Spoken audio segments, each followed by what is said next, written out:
This is from the book of Job, chapter 23, verse 11 through 14. For I have stayed in God's paths. I have followed his ways and not turned aside. I have not departed from his commands, but have treasured his word in my heart. Nevertheless, his mind concerning me remains unchanged, and who can turn him from his purposes? Whatever he wants to do, he does. So he will do for me all he has planned. He controls my destiny.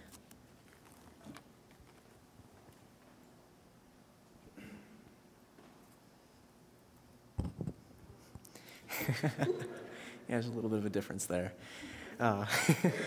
This is my good friend, Ashley Mountain. I've known her since freshman year. She's a education major with in elementary education and special education. There we go. I've had the pleasure of sharing many experiences with her, going from just staying up late writing papers to climbing foothills in South Carolina that really felt like mountains. So, yeah, I guess it's your turn to speak.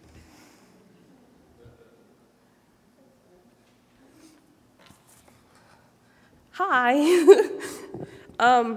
When I was asked to do a senior chapel, I was honored and I was excited, but then I had no idea what to do.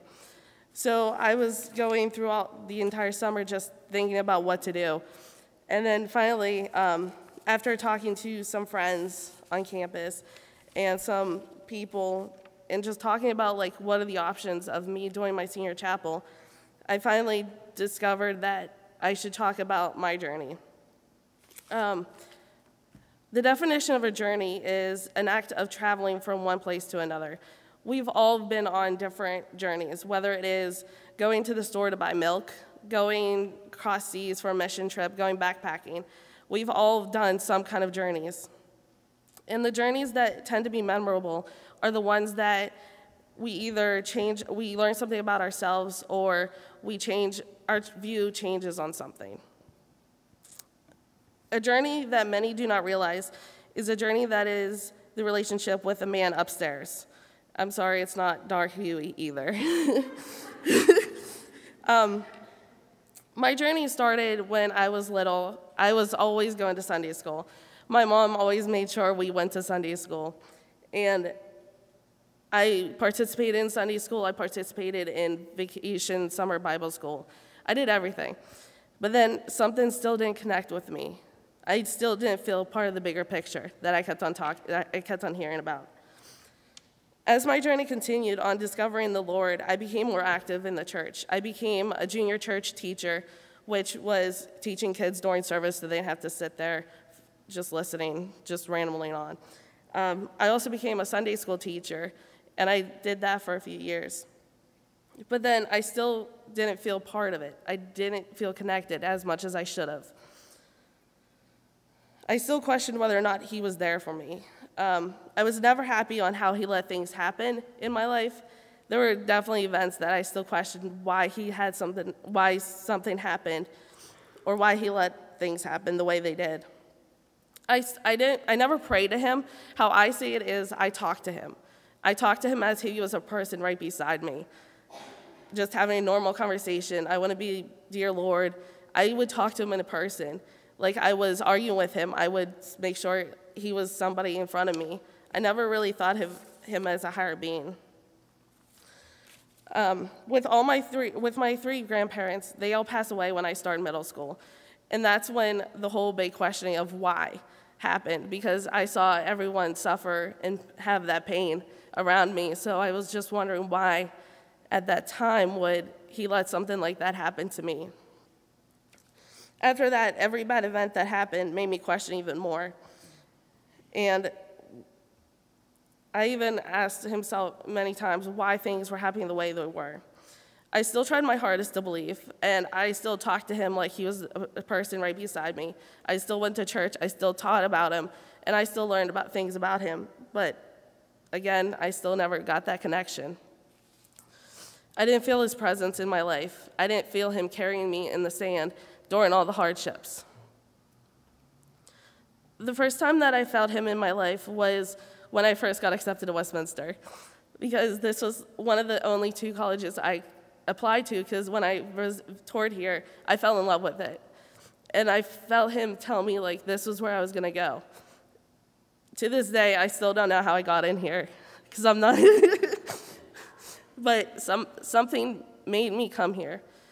And now, seeing all my classmates, my professors, and friends,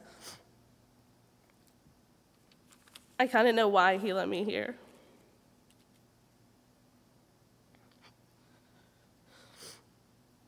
I felt him telling me that this was the spot for me.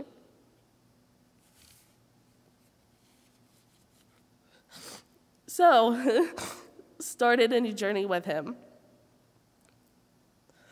Sorry.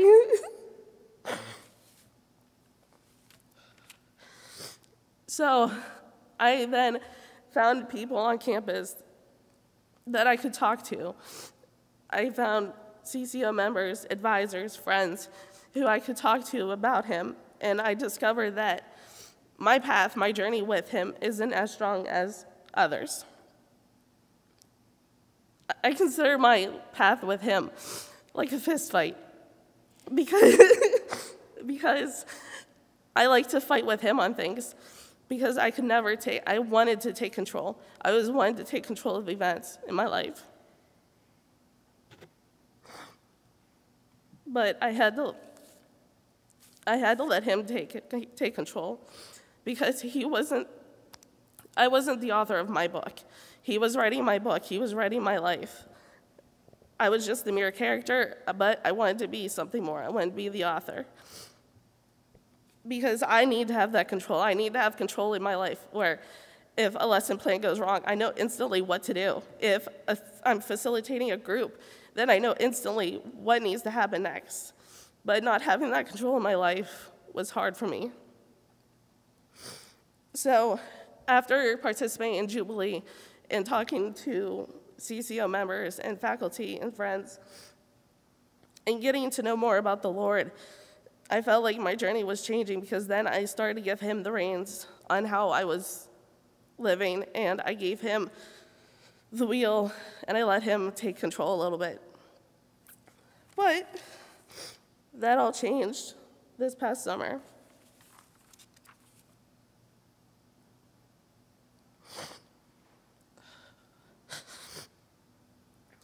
Two years ago, my dad was diagnosed with brain cancer.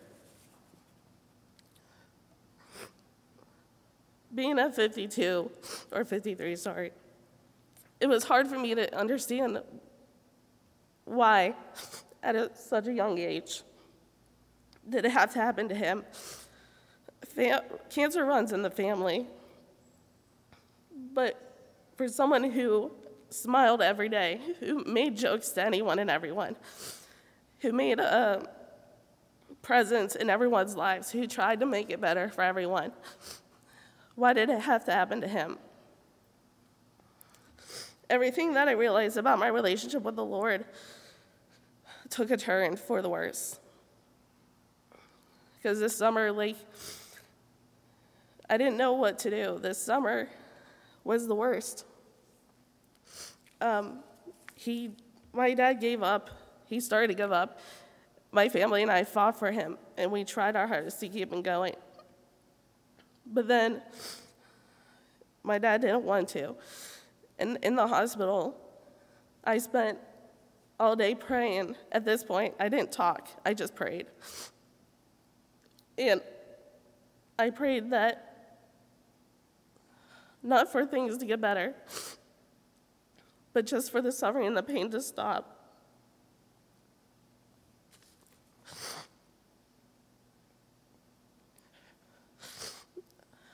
That was probably the first day in my entire life that I prayed to him because I knew I couldn't take the reins.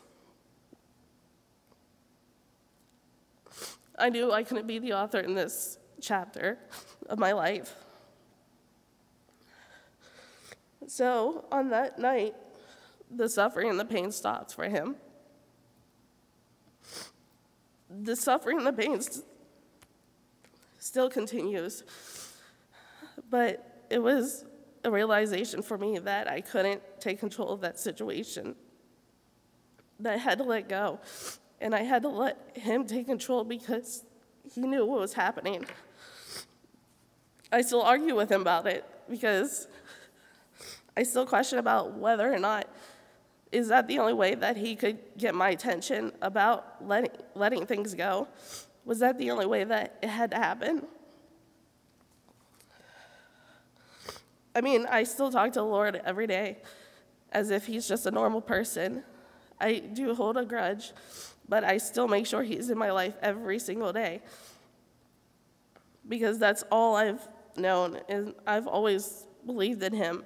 I know he's there for a reason, but I still haven't determined the bigger picture yet because I still have the reins a little bit. We all have the need to control what is happening in our lives. And when it does, it doesn't go as planned. We become frustrated and or angry. In my education classes in Tyne Traverse, we are not always taught to have a plan B when you know plan A is never going to work. So you always need to have a backup plan. No matter how much you want plan A to work without any kind of problems, no matter how much time you put into it to set it up, to have it ready to go, the journey that you're on may not want that plan to work out as planned, so it's going to screw up sooner or later. Our plans are usually different from what the Lord has in store for us.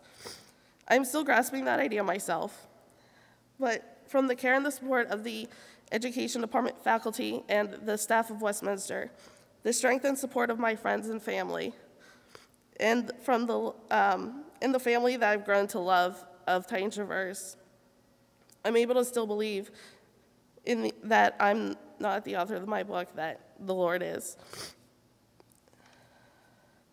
Here's a little quote that I like about journeys. A journey is like marriage. The certain way to be wrong is to think you can control it.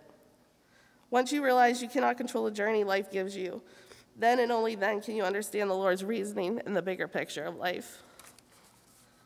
I'm not saying that we're all going to be ready and we're going to see that instantly. It's going to take time. Not one person can see the bigger picture except for the Lord. And then when he decides that he wants you to know the bigger picture, then he'll let you know. But until then, you still have to believe and